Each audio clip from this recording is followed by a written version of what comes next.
अस्सलाम वालेकुम नाज़रीन, मैं आपका मेज़बान इत्शाम शामी और आप देख रहे हैं इस टाइम जो है मैं ज़मान पार्क में मौजूद हूँ। और यहाँ पे जो है इस टाइम सूरत हाल ये है कि मामूल के मुताबिक जो है वो ट्रैफिक रवां दवां है। और मेरे अगर पीछे देखें तो यहाँ पे पुलिस ने जो है वो बैरियर लगाकर टोटली जो है इस चीज़ को ब्लॉक किया है। और मेरी राइट साइड पे इस टाइम टोटली जो है वो पुलिस मौजूद है। अगर मैं इस साइड पे जाऊँ तो टोटली इस साइड पे जो है ये मीडिया की जितनी भी गाड़ियाँ हैं वो मेन माल रोड के ऊपर इस टाइम मौजूद हूँ। माल रोड के ऊपर ही इस टाइम जितनी भी गाड़ियाँ वो मीडिया की मौजूद हैं, ट्रैफिक आ रही है। और अगर मैं बताऊँ तो मैं इस टाइम ज़मान पार्क से जो रोड दूसरी तरफ जा रहा है यानी कि माल रोड की तरफ आ रहा है उस टाइम मुँह करके उस तरफ मुँह करके जो है वो खड़ा हूँ।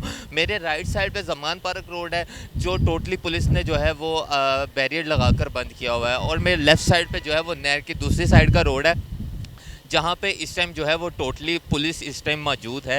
अभी जो है यहाँ पे कोई किसी की तरफ से कोई रद्द-ए-अमल पेश नहीं आ रहा, यानी कि पुलिस भी हरकत में नहीं है और अवाम भी यहाँ पे जो है वो सुकून में है। कहा यह जा रहा है कि रात के कुछ ना कुछ जो है वो यहाँ पे एक्शन आ सकता है।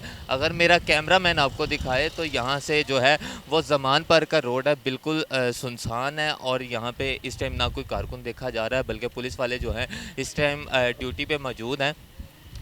इस टाइम की ये सूरत हाल है। और अगर बैक दिखाए मेरा कैमरामैन आपको तो ये माल रोड का रोड है जो कि इस टाइम ट्रैफिक के लिए ओपन है, ट्रैफिक आ भी रही है जा भी रही है। इससे ये साबित होता है कि अभी के जो यहाँ के माल रोड के हालात हैं वो तो नॉर्मल हैं, अभी यहाँ पे कुछ नहीं होने वाला। लेकिन रात के का कुछ नहीं पता। खान साहब ने भी जो है अपना इंटरव्यू किया है। खान साहब ने कहा है कि ये मुझे जो है वो रेस्ट करने के लिए आ सकते हैं, लेकिन इन्होंने ये कहा है कि खान साहब के घर में जो दहशतगर्द हम उन्हें गिरफ्तार करने के लिए आए, तो खान साहब ने कहा कि आप जो है मीडिया को साथ लेके आएँ और आके मेरी जो है वो तलाशी ले सकते हैं। मज़ीद अपडेट के लिए जो है हमारे साथ जुड़े रहें।